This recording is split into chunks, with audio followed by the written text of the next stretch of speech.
Hi, and welcome to the It Girl podcast. I am here with Claudia Lee Johnson and Gabby Kono-Abdy. And you guys are the co-founders of VIN, the chicest brand, and you guys are everywhere, which I love. And you're just the chicest girls, which is iconic. So take us back to the beginning. Before VIN existed, what were you guys doing?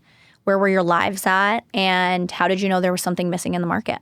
I was a fourth grade teacher. No way. I didn't know that about you. Oh my I gosh. went to school to be a teacher.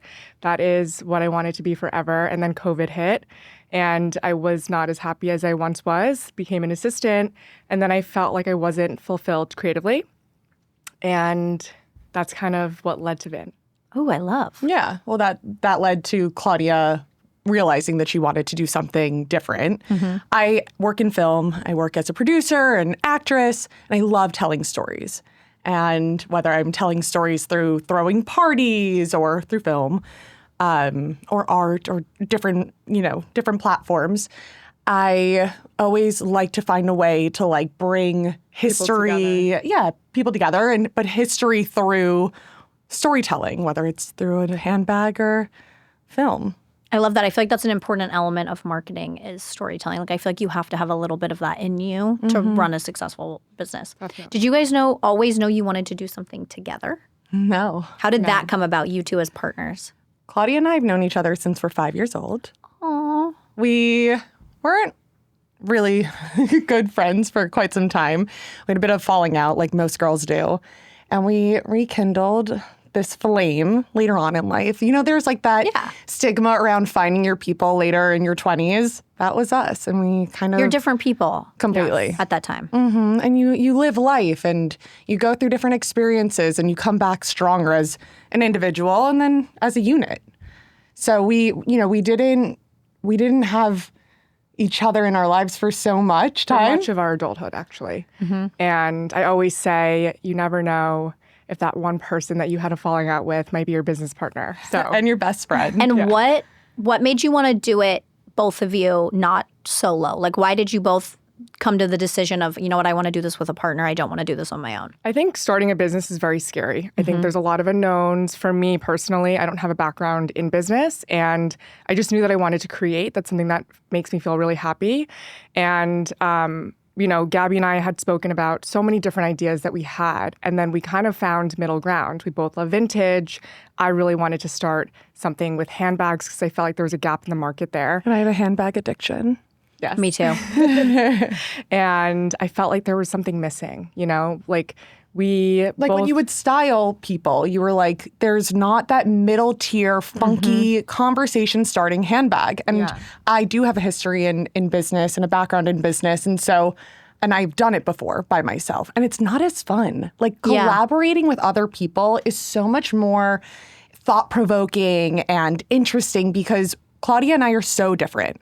And what she brings to the table is so different than what I bring to the table. And yet we bounce off of each other. Complement each other so well. We have our strengths, and we both tackle on certain things, but we do everything together ultimately. And I could not imagine doing a business by myself and not having Gabby as a business partner. So, the days where you might need a moment to yourself, the other person is pulling more of their weight and the slack, and vice versa. So it's been really, really special. I love that. Yeah. I always think, I'm like, would I want to do a business by myself? Would I want to do it with someone? It's I'm afraid to do it alone, but I'm also afraid to fight with someone or not align. Yeah, it is. I had a friend who started a business. They started becoming successful. She had a female, a friend of hers was her partner. They had a falling out. The business is no more. And I'm like, see, that's what scares me. But then at the same time, it's what is the alternative? Doing it completely solo is so scary. Yeah, and I think also communicating. Yeah. Me and Claudia, I pride myself on how much we have grown as individuals, but also as partners in the past 2 years. Since we had the idea versus when we launched versus today. We also have a mediator, my husband, who more often than not takes Claudia's side. Yep. But we have boundaries. I do think a mediator is a very important thing to have. Whether it's an outside mediator or inside, I do think it's very important to have a mediator. And someone you both respect and who is really unbiased and who can look at the business as a business And I think also just like I was saying, boundaries. I mean, Claudia has her boundaries, whether it's quiet time in the morning. They call it private time. Private time. Wait, I call it quiet time. It's private time. So I don't call her at 7 a.m. anymore. Or if it's like me when I'm like, okay, I know I put my pin on a little crooked, but deliver it a little bit softer to me because I'm very sensitive. Yeah. So like we respect that. You know, we communicated what we needed from one another. And we really learned kind of like how you do in therapy, like what the other person needs is not necessarily what you need. Yeah. So you have to hear them out and meet them where they need to be met. And we've really learned to disagree in a respectful and professional manner, whether as friends or business partners. And that has really helped us get through challenging times. And has helped the company be as successful as it is. Exactly. You know, because our relationship is successful. I honestly feel like the times that the company, like when we're not having sales on a day or as many sales, I'm like, it's because we're not vibing. Yeah. It is like when you have a baby. It's like when the vibes are off, 100%. everything's off. Everybody's off. Oh, yeah. What did the very first version of the business look like? A pregnant fishy. It was pregnant? It looked like a pregnant fish. So we had a few iterations of our best-selling bag, Fishy. Yeah. And our husbands kept pushing us to have it fit a phone because that was something that is practical. Yeah. And we really tried. And it just wasn't hitting. Like the bag didn't feel elongated and sleek and chic. And it's crazy how one tiny little like shape could change the entire feeling of the bag. So we went through a few iterations of that. And then at the last second, we actually should have brought the original 4 versions of Fishy before it got to what it is today. But the center is hammered. And I was like, I want it to be hammered with a bigger hammer. Like the circles weren't big enough. Slightly bigger. Not too big, but slightly bigger. And it's cool because I think something that not everybody knows is every part of our bag is made by a different artisan. So I didn't know that. Yeah, so somebody makes the shape of the bag, somebody makes the handle, somebody welds the handle, somebody Does the engraves. engraving. Wow. Yeah. Somebody does the hammering. Somebody does the lining. So it's a process and it's a labor of love. And that's why our bags are so special because there's a lot that goes into them. And each one is one of a kind. Yeah. Did you know you wanted to do the iconic Fishy bag from the jump? Was it always going to be a fish? Yeah. Okay. Definitely. Yeah. My company is called Little Fishy Films. Okay. And Claudia and I just love seaside and love fish. aqua themed, you know. Funny enough, Gabby doesn't eat fish. Yeah. Oh, interesting. so because you weird. love them? No. I wish it was that. You're like, they're too cute. I think they smell fishy. Yeah, no, they do. I mean, yeah. I love that, and it was the perfect timing because I feel like that whole it's not a trend. I feel like it is a sophisticated, long-standing, like the aquatic vibe in fashion. It comes around every summer. It ain't going It's not anywhere. going anywhere. Yeah. But I do feel like people are really growing an appreciation for it. Like the shell bags, like that is like it was the right timing. Yeah. with that whole even vibe. like you're seeing Chanel doing it. Yeah. A lot of the designers are doing it, and there's so many people that live in coastal places and are Pisces. And so. I think it evokes happiness. Yeah. Like when you look at a seashell or you look at a fish or you look at some of our next designs, Oh, I'm excited. they're really good. You know, you get happy because it brings you to a place, it transports you to a place, exactly, where you're probably sipping on wine or hanging out with friends or kissing a person that you love. It makes you feel happy and sunshine, even if it's a snowy, rainy, gross day. Is there anything that a founder should do before launching? Like if you could go back and do it again, are there things you would do differently as founders that you would give that advice to someone? We probably have very different answers for this because Claudia, again, and I are very different people. She's a perfectionist. I'm kind of like a to B to C. Let's like move quicker so we can get to Z. And I think that the balance is really important. Like be very detail oriented, but nothing's ever going to be perfect right away, at least. You have to work to get there. And if you wait too long for something to be perfect, you're never going to launch. So like you have that idea. It might not be totally fleshed out, but just like go, just start. And I think that would probably be something that I'm always like happy that I remember you're like, oh, Gab, I want to do something different. I'm like, we're just launching. Like if you look at our packaging, it's really cute to look at like what we did when we first launched. It's so sweet because now we've totally upgraded. Not only do we have the means to do so, but we have the experience to do so. And so I don't know. I think just starting. I would say like be patient because it is a process. And if you are willing to put in the time and effort and grow, you will get there. But it's, step by step. Every step that you take gets you closer to the destination, but you're never going to get there from the get-go. So, be patient, learn from others, try to grow, try to improve one thing every week or month and set goals for yourself. We love to set goals. We love to meet them. And then it gets us really motivated and excited for the next chapter. Especially in the beginning. There's this book called Slaying the Dragon, and I recommend it to any entrepreneur, anyone who's interested in starting a company. We love book recs here. I love book recs. An ex recommended it to me, so it was a really good rec. I like actionable advice. Exactly. I love actionable advice. Read this book. It's all about setting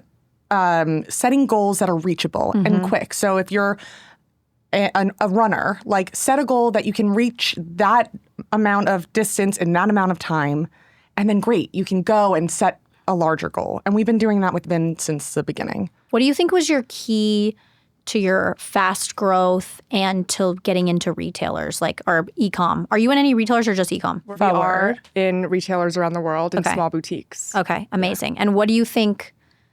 You guys popped up and then it was boom, boom, boom. Everything fell into place. What do you think was the key to that? I think it was a perfect storm. I think it was a combination of the relationships that Gabby and I have accumulated over the years with my community in fashion and her community in film. And we really, we're so lucky that we were able to gift to our close-knit community and select few people that made sense for the brand. So it felt very intentional. And I'm just going to add to that. So I was 3 weeks postpartum when we launched Vin. Needless to say, I was not feeling my most beautiful or... You looked beautiful. I love you. Having a business partner who was going and standing in front of the camera every single day and being like, look at mine and Gabby's new bag, and pumping out these videos showing this incredibly unique design. I think so much of the initial visibility that we got was due to Claudia. While I was in this new mom world and dealing with postpartum, I had this very supportive business partner who was like, you rest, I got this. And we did it. I mean, we had our first photo shoot at my Hampton house. She was 3 weeks postpartum and looked I had a diaper on. So you would give yourself some credit. Crazy. She was bleeding and looked unbelievable, and that just goes to show. And you showed up. I wouldn't be there. Women can do I would not it be all. there. We can do everything. I can do it all, but it really helps when you have a business partner and a friend. Because I think above all, we've always just since starting Vin, we've always said, let's respect each other as friends first. And I think that having someone who can look at me and be like, you're in your most vulnerable state a woman can possibly be in, I got it. It was, I really do think that so much of the visibility came to your commitment to be like, I'm doing it, And Vin got out there. Yeah. That's how I discovered it. Definitely through gifting through our two other friends in the influencer and acting community. But I really think it just kind of spread through word of mouth. Wildfire. You see one person styling it in a really cool way, and then you're like, what is that? I've never seen that before. How did you decide who to gift to in the beginning? And do you think gifting is worth it? I think gifting is really important. Some founders come on and say yes, some say no. Really? Yeah. I think it's really important. Product-based, probably. Because you need to get it in the hands of people that have a community that trusts them. I think if you get it into the wrong people, then no. And it doesn't matter how many followers somebody has. It matters about their engagement and their community and their audience. Is this somebody that has built trust and loyalty? And how they're interacting with the product that they're gifted. I think a fishy bag or a seashell bag, it's a fun thing to receive and play with, whether you're a fashion girly or not. Yeah. So for the heirloom bag, we were really selective about having people that were in the food industry or what else did Cooking. We do? Cooking, yeah. I think it just kind of depends. For Cheval, the horse bag, we were like, we want to tap into the equestrian community or people that love farms and nature. Or Ralph Lauren, Ralph Lauren, Hermes Core. We wanted to be really interested, though, to speak to other founders who say that they didn't have a good experience with gifting. I have had founders who really don't believe in the influencer gifting. They're like, if they want this, they need to pay for it. If they're like our product, which I kind of see. I'm more of an advocate for gifting. I think gifting is important. I think people over-gift. For sure. 100%. And I think especially skincare, makeup, I'm like, you're over-gifting. You're overdoing it. But I believe in gifting. But for some of them, they're like, it wasn't worth it. But I think it was a lack of curation on their part. And how you're saying, maybe. yes, I want to give this to people who you associate with Hermes and horses. I want to give this to people who you associate with this brand or this the beach, or like that's something that's true to their brand and their audience already recognizes like that. We probably wouldn't gift a fishy bag to a minimalist. Yeah, you know what I mean. Like that, they're never going to wear that bag. Yeah. You have to curate the list of and gifting. Be thoughtful. About it. And I think gifting, and then I think a lot of companies also just hire PR who are like, we'll give it to literally anybody, and that's a nightmare. And I also, I believe support small businesses, go and buy the product. But again, just having lived like firsthand experience of what the influencer marketing can do for a business, I genuinely believe that there's like no better use of your marketing money. The partnership with FWRD, what about that made sense? Why was that the right move for you guys? When we first spoke about Vin and what we wanted for the company, we make limited quantities. And so we spoke about different retailers that we wanted to work with. We're big on manifestation and vision boarding and all that. We love manifestation. And FWRD was on the list. So when I manifested the year before, I said that I wanted to start. I think everything for the most part came true, the big ones. And I said the 2 retailers that I really wanted to be in were FWRD and another one. And the other one we're working on. Yeah. But we were contacted by so many different e-commerce sites, and we wanted, again, to be really intentional about who was carrying our bags. Did it make sense with the other brands that they had? And FWRD is a place that we both love to shop at. They have amazing brands. They have brands that, you can discover new brands on there, or brands that, people are mainstream and people know and love, but they have a great curation of items that maybe not every retailer has. And when we were speaking to the FWRD team, they were just so amazing. I love them. And so supportive. And, we were entering unknown territory of something that we had no idea what we were doing. And I think that relationship and partnership made all the difference for us. Yeah. Were there retailers that it was difficult to say no to? Difficult? No, but you respect them, and I shop. So many of the retailers we have said no to, I still love, I still shop at, I still support. Just wasn't the right fit for the right time. Maybe later on. Yeah. That I hear a lot of that of like it's more about timing than anything. It's like inventory and all of that, and just like where you want to take the business, and having a team that like understands where you're at. And it's really just us two. Yeah. So. We just don't have the capacity right now. But eventually we will. One day. Are you guys the only employees? Yeah. No, you guys do the customer service? Yeah. Oh my gosh, that's crazy. Yes, we answer your email. That's amazing, though. We're working on getting. Yeah, that's my amazing. psychic told me that we need to delegate responsibility. That it'll make everything a little bit less stressful, a little bit more fun. So our goal for the fall is to delegate some of these responsibilities out. But yes, for the past year and 2 months, it's been Claudia and myself. That's amazing. Wow. Do you guys ever think about having like a physical store? We did at one point, like a pop-up. We thought about it. My husband's like, again, who we go to for business. He's like, don't do retail right now. Like, let's see where the company is in 3 to 5 years. I love a pop-up and I love a physical store, which is why I'm curious. But it retails like... It's nice for people to feel the items. And you kind of like get an identity. Yeah. And people can like step into your brand 100%. Identity. It's my dream to like design a store. Yeah. How fun would that be? We did a mock-up of what our store would look like. Oh, I bet it's chic. I bet it's chic. Maybe it was over the top. Maybe you guys could do like a partnership, like a FWRD pop-up with like, you know what I mean? Maybe you guys could do like really cool. I know like Moda's done pop-ups. I think we'll add it to our vision board. Add that to the vision board. I like this for you guys. We talk a lot about taste. So taste is a big thing on the podcast, just like the women that come on here have such exquisite taste. You are 2 women with exquisite taste. You have a brand that's incredibly tasteful. How do you define taste, and how do you both hone your taste? Are you on Pinterest? Are you watching old movies? I live on Pinterest. Where are you getting your taste from? I think taste is very subjective. I avoid answering this question to put other people down because I hate that. I think whatever makes you feel amazing and alive is what good taste is. Good taste is listening to your body and knowing what feels good, not just wearing trends when they don't make you feel good, I love browsing Pinterest, but I think ultimately I got my taste from my parents. They are fashion icons. You have the best fashion of literally anyone I know. You are my favorite fashion girl. She's my. I literally everything she wears. I'm like, I thought I had a cool outfit, and then like she'll come into an event. And I'm like, okay, don't look as cool as I thought I did. It's because my brain doesn't stop creating, and if I want to wear an outfit and I don't find it, I have somebody make it. Find a designer. Where do you get things made?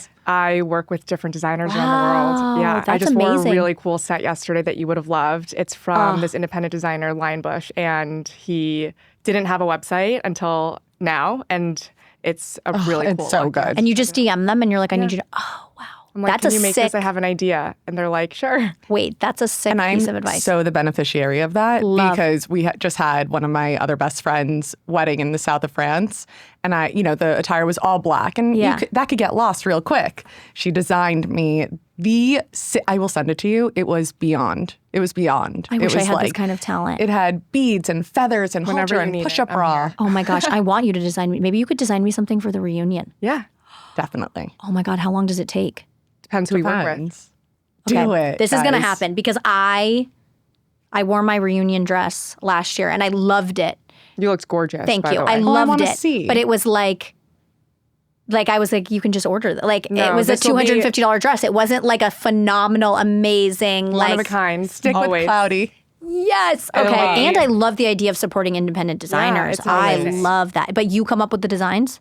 Or just a general idea? So usually I'll find a designer. I'll follow them because I like their work, and then I'll see what their vibe is, and I'll take a piece of something that is already existing and change it, or change a color, or add a sleeve, or it has to still fit what their style is. Like I wouldn't just create something completely random that doesn't make sense with the current designs or their vision. Or what they're skilled at. Exactly. So if I want to do a corset, I'm going to contact this one designer. If I want to do, fringe, you'll go somewhere else. Exactly. This is some very high-level fashion girl advice. Yeah. It's a lot of time. I've never had a girl say like, oh, I just design it and get it made. Always. Never. That's crazy. Honestly, the majority of the things that Claudia, and now me, that we wear, it's and now designed, me. designed by I want to be third on the list. Oh my gosh, that's amazing. I love that. That's so, it's a testament to your creativity. Would you guys ever do clothes? Oh my God, I get asked every day. I think Vin, most likely no.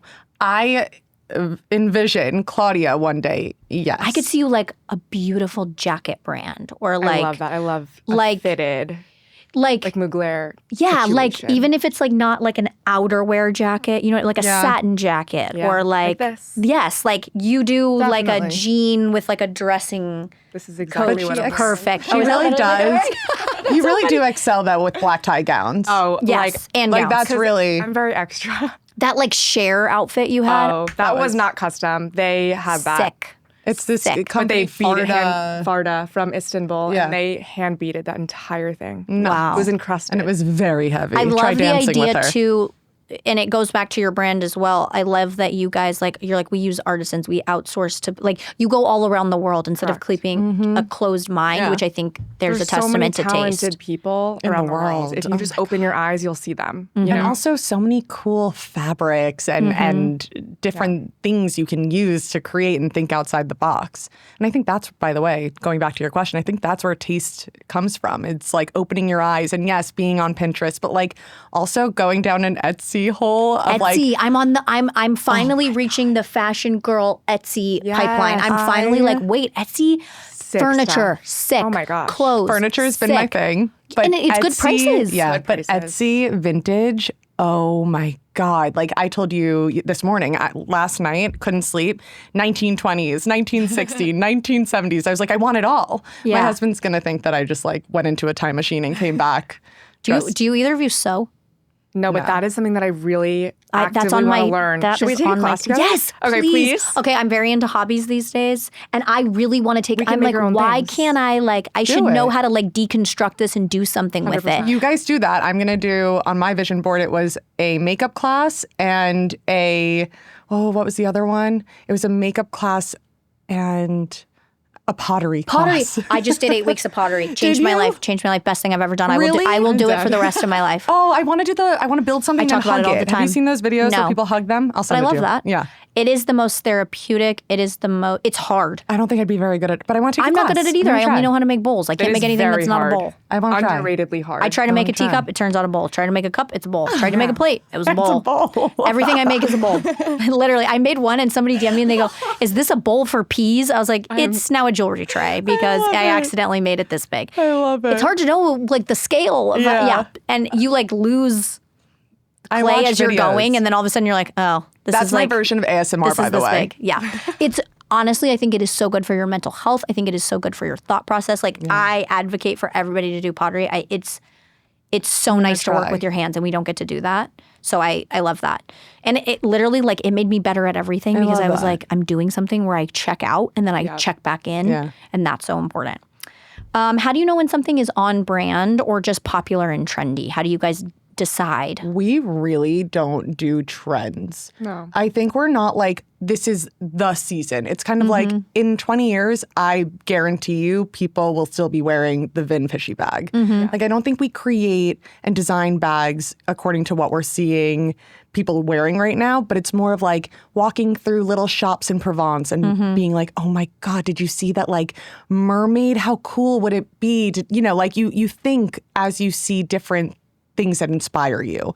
I do think though a skill that I have is forecasting and like knowing what's going to be hot. You know, the whole fish girl sardine became a trend, but like we were truly the first ones to do. That's why I'm like fish the bags. timing. It was impeccable. But last that was summer. because we knew like it was imperative that we launched when we did. We were going to miss the season where fish started to pop up as a popular motif. And Gabby was like, launching now. Yeah, she was like, we gotta go. We gotta go. Like, Claudia, you're sitting there being a perfectionist. We gotta go. And we did. And that was the best thing that we could have ever done for the company. No, the timing, impeccable. That was like, it was right on the cusp of that. And it is a timeless trend. Yeah. But it was like that moment, like you said, the sardine girl. Yeah. It and it's really, still here. Yeah. You know? It's here to stay. I think it's here to stay. I think it's become more sophisticated. I think people have finally figured out how to do beachy without being cheesy. Correct. It's very easy to cross the line. Yeah, it is. And that's why like we sample designs and sometimes they are cheesy and we're like, we can't put that in Like production. Venus was originally gigantic. Yeah. Really? It was like the size of my head. And I love the names. Yeah. Thank you. We have love so the lot names. of fun with the We names. have so much fun naming. It's like naming babies. Yeah. You know? I love that.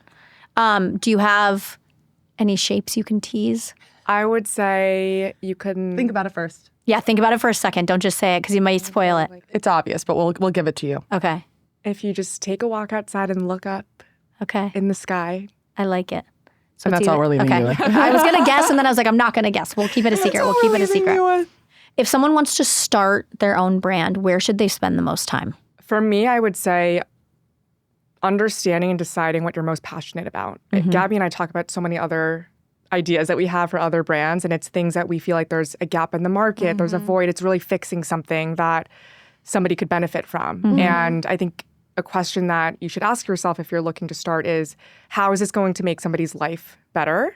And where is this filling a gap? And also, is this something that you feel truly passionate about? When we see our bags on people every time, even though it's our brand, we're like, that looks amazing. And it's not even because it's our brand. It's a shock cool. every time. I'm like, wait, actually, that looks sick.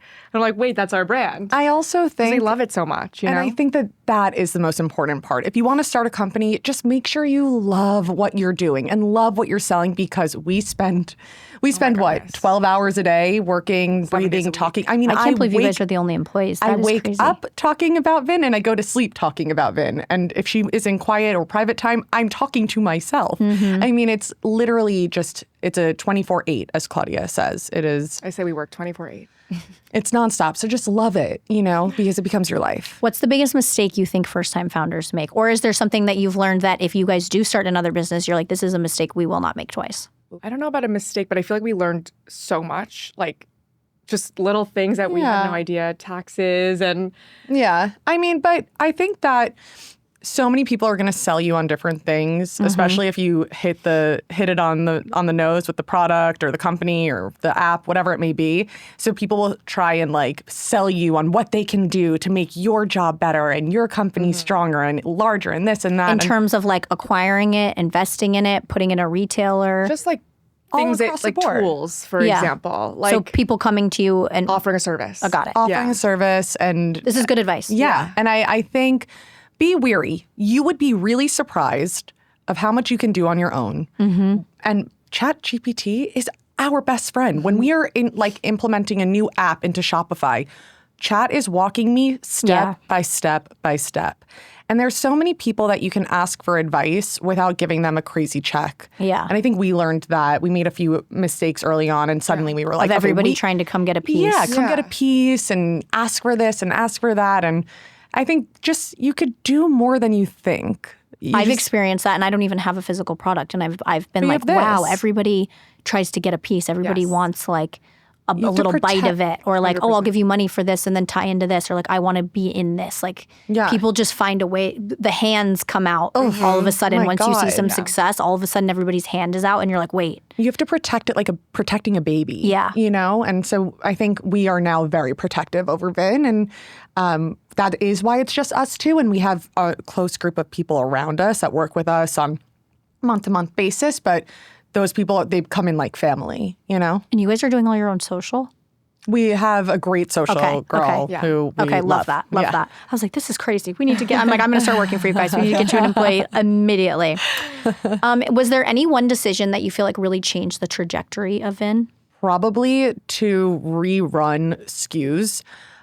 Initially, we wanted it to be one and done. Mm-hmm. And then when we saw that people really loved certain pieces, we made the decision internally to just reproduce. Mm-hmm. And we won't do it for all of the items. Some will be limited edition, but for the best sellers, we'll continue to we have give our them hero to our pieces. world. That will always be there. Maybe in different iterations, but different colorways. Is it easier to make a hero product or to then try to come up with a follow-up? Like, is it harder to make the big bang or is it harder to follow it? You never know what's going to hit. Yeah. You know, like it's really interesting to see what was a slow burn, which we still get sales every day, or something that's wildfire, like Shelly, our crab that just launched, wildfire.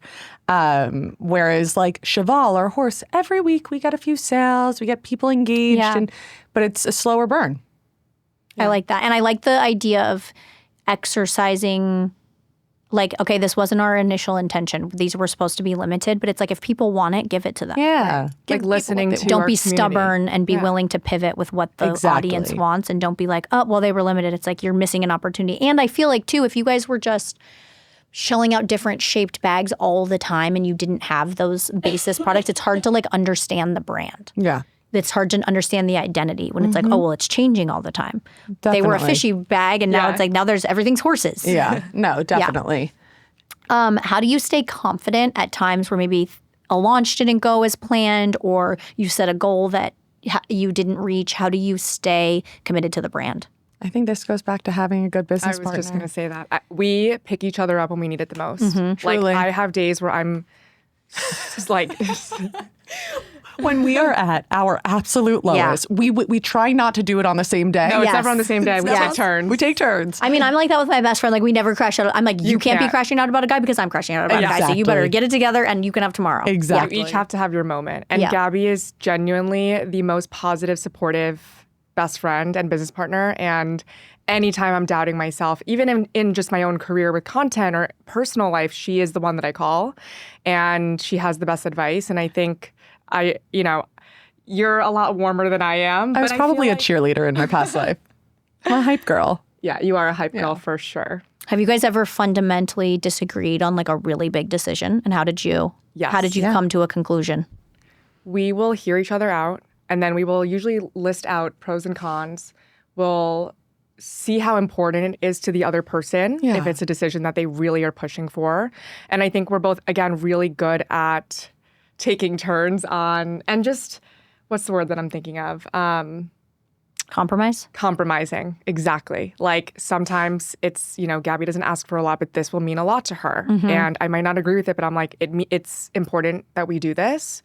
And I'm like, go get it. Like, this is your time, It's compromise, it's boundaries, it's communication. Where is the thing where you guys disagree the most? Is it like types of products? Is it... No, we're pretty aligned on design. Aligned. Like, if we sample something, we're both immediately like... I would say like strategy and rollout sometimes, right? Like strategy and rollout. Because you guys have such different backgrounds. Yeah. We have such different backgrounds. And so I think I have a unique position of being both somebody that is on the receiving end of brands, but also forward-facing. Mm-hmm. So I kind of get both perspectives. Oh, I have a really good example, actually, of a fundamental disagreement. So...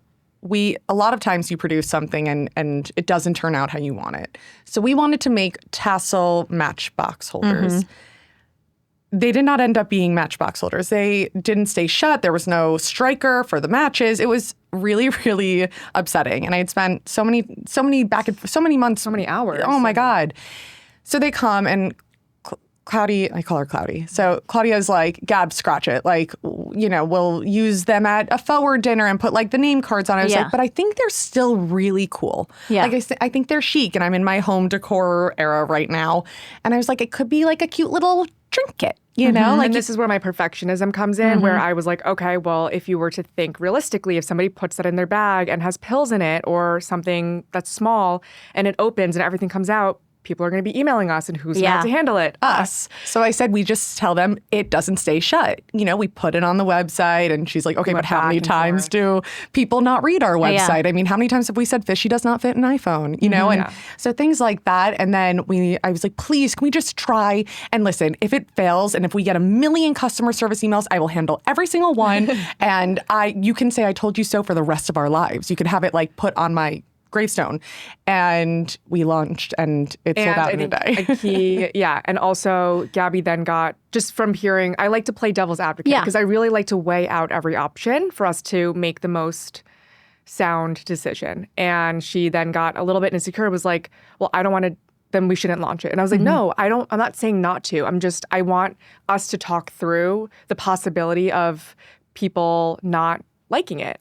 But I knew they would. And then we talked about it, and we were like, let's just do it. And it sold out in a day. That's crazy. Yeah. And I feel like that's a really great anecdote for like, it's important to me. I have a vision.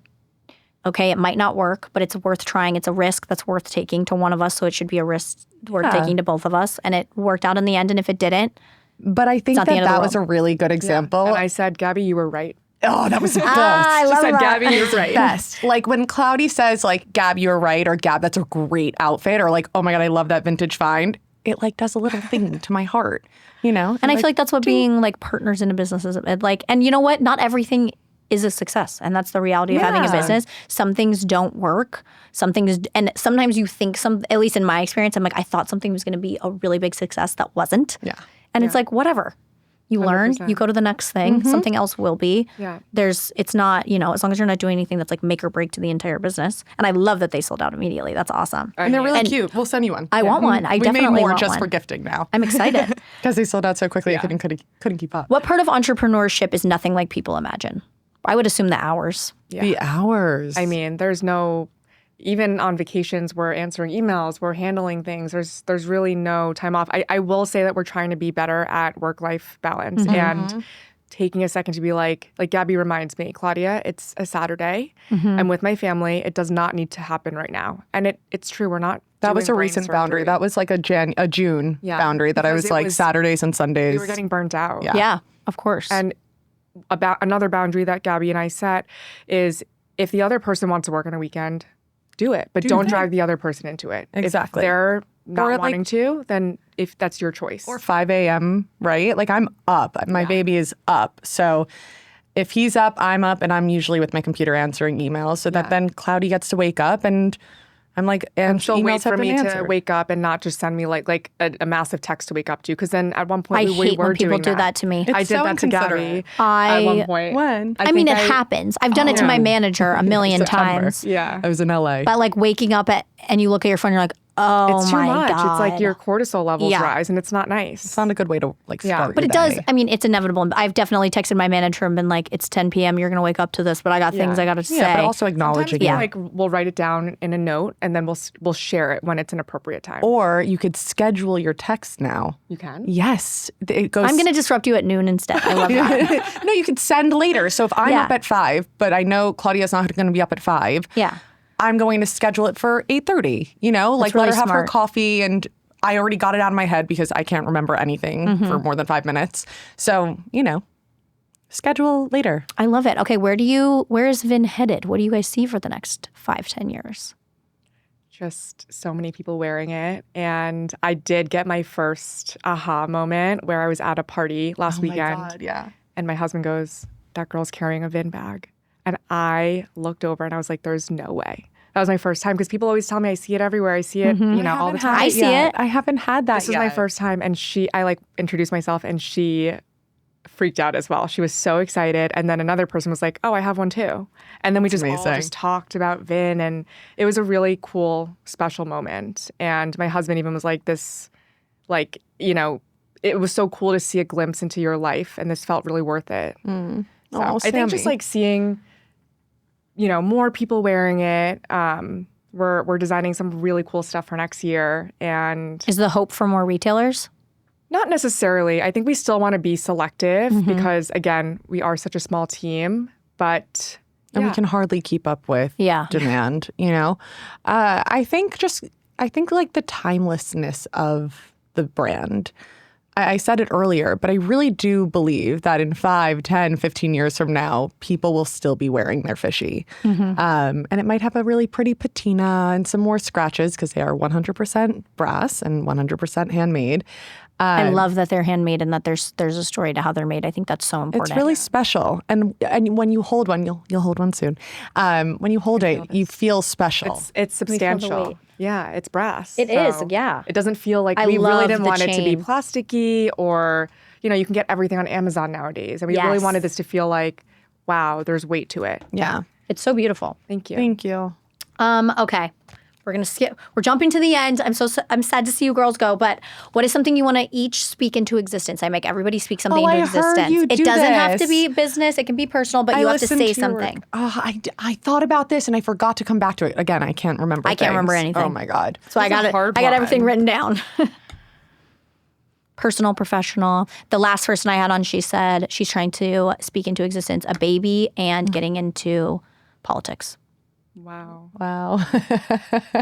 Some people say world peace. Some people say, I want to walk in the Victoria's Secret fashion show. Wow. It could be so many things. Is there a store maybe you want to see your pieces in? Or I think for me, I want to speak into existence a world where I can look at my children and say, you can be an incredible mother and also an incredible businesswoman.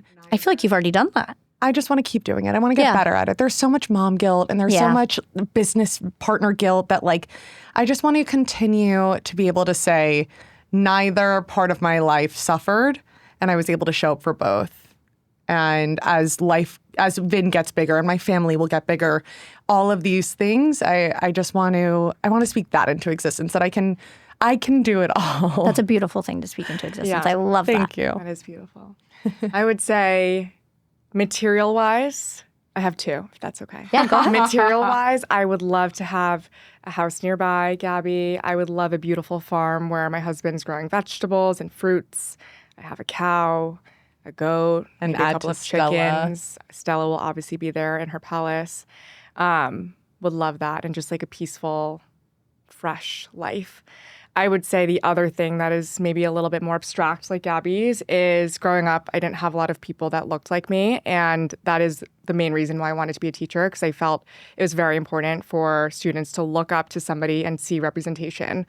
And I think if I could be that person for somebody out there today that wants to switch careers, just know that it's not too late. And if I could help somebody just by sharing my story and feeling inspired, I would love to just continue doing that and sharing my experience and my story and helping people. And, when I went into this career, I felt a little bit guilty because I felt like, am I doing a career that is helping people ultimately? Mm-hmm. But, there's other ways to help people. It doesn't just have to be an education or a doctor. There's other ways to do it. And I would love to keep helping young girls around the world. I love that. And you both inspired people just like within this conversation. Like our audience is all female. It's I love that. 97% female. My Instagram audience is literally 97% female. And Claudia, you're talking to women right now. Claudia and I always take coffee and phone calls with friends of friends or college students or whatever. We love helping and inspiring,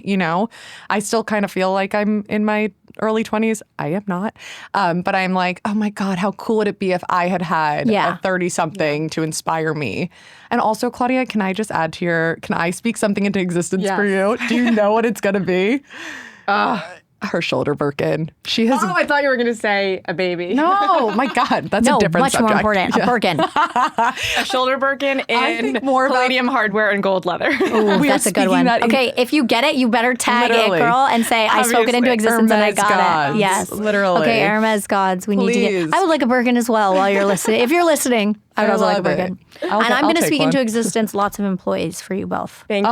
Lots We of need that. employees. Yeah. It's coming. That's phase 2. No, it is. I think it's smart that you keep it small, keep it. You don't want to be one of those brands. I feel like influencers blow up their brands and then all of a sudden they get these complaints of like horrible customer service and shipping and all of it. And it's like, it's because you outsourced the second you got a little bit of traction and now you've lost control of everything. So I do think it's very good. hands-on. But this year I would like to see you ladies Thank have you. 5 employees so that you can have some more free time. 5. That's a good number. Oh, I love that 2 number. customer service, the social media girl,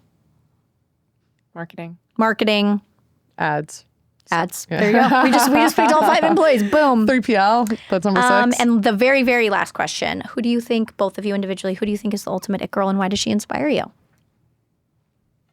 I have a 50-50 split. I have for it. 100%. Do I? Okay, I have my 100%. Zoe Kravitz. Love, yeah. great answer. She is seen her in person. She's cool. I was so envious And of tiny. that too. She's like this. She's just like this little perfect thing. She just never looks or feels forced. Obviously, she's an incredible filmmaker and an actress, but she's also this just like effortlessly chic, cool, like I want to be her friend so badly type of thing.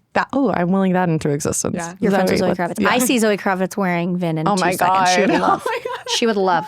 She would love. I would say it's a tie between Olivia Dean and Cher. I just think they're Both people that I also think would wear Vin. Yeah, I they're know. just, they're them. I knew Cher was We got to on get yours. Olivia Dean. Well, your Cher look was like literally. I was like, I was just like, good. she's beaten Instagram. I'm not going to be able to top this ever in my career. Like this is the best outfit. The photos were beautiful. You just looked amazing The on theme that was trip. also Y2K, and it was like perfect. It's such a tasteful, elegant, sophisticated way to do it. You are my fashion girl. Like truly, I'm like, Amen. no one Thank does fashion you. like you. It's next level. Yeah. Okay. Love. Wait, have you ever answered it? Mine's Kate Moss. Oh, that's a good one. that's a That's a good really one. good one. She's always like that is who. She is just herself. Like people say I have like simple basic. I'm like I'm just dressing like Kate Moss. Like I'm literally anything she can't go does. wrong. I love her. I love her. She's my guiding light. And I understand why she's like not everyone's. Like it's a very personal. And that's a very she's specific personal to one. me. Like what I love and think is chic. But then when I hear other people, I'm like, and Olivia Dean. Oh my God, like so she's chic. perfect. Do you want to shout out the Vin store's socials and your personal socials? at Claudia Lee on Instagram and at Claudia Lee Johnson on TikTok. And you go. At the Vin.store. And For TikTok because, and by the Instagram. way, at Vin, if you're you're not Vinny, active, Vinny, if you hear us, give us your please Instagram come and get handle. at Vin. I'm Bailey T. Taylor because Bailey Taylor's gone. Yeah. And I'm at Gabby Kono. And TikTok's not really my world. I have fun when I just post on there, but I'm Gabby an does Instagram really girly. good pranks. I'm a big prankster. Oh, I love Please. that. Oh Watch my out. God, we I can love have that. fun. Oh, I like this. I can love a have prank. so I much love a fun. prank. And I am at Bailey T. Taylor. We are at It Girl the series, and we will be back next week with another It Girl. Hey girl.